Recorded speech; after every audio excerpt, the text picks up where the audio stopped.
Glenn, let's talk about teams, number of players on the team, where they compete.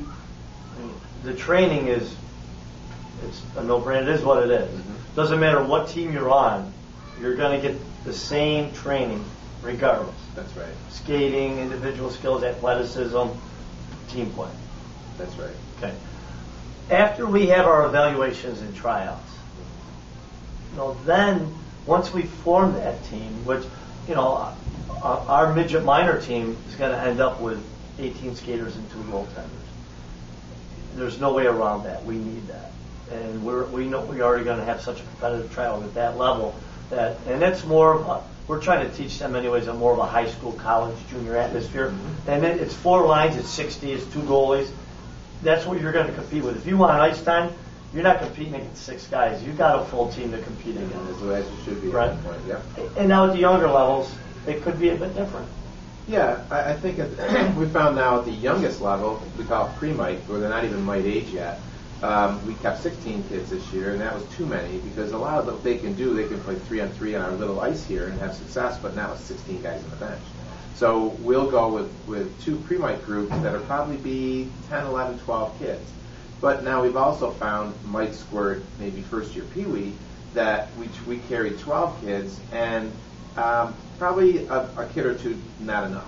So 3 lines, 5D, a goalie or 2, I think is the ideal situation, especially the way we're looking at developing our practices and the amount of ice time these kids are going to get.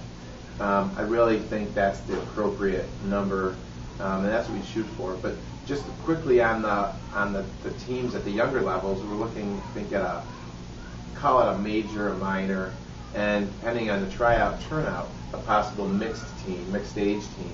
And that mixed age team, like you said earlier, I think that could be just as strong as the other 2, just mixed age, but depending on number of kids at tryouts and how that comes about, whether we form that team and where they would play is something that we would determine at that tryout together. And we're definitely not trying to be the largest program in town.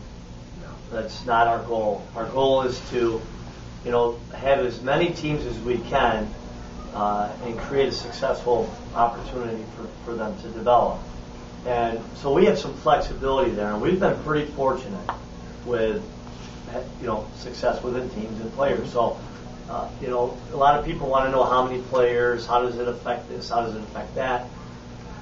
Well, it's like I've said in the past, time tells all. People show up, and the team gets developed, right?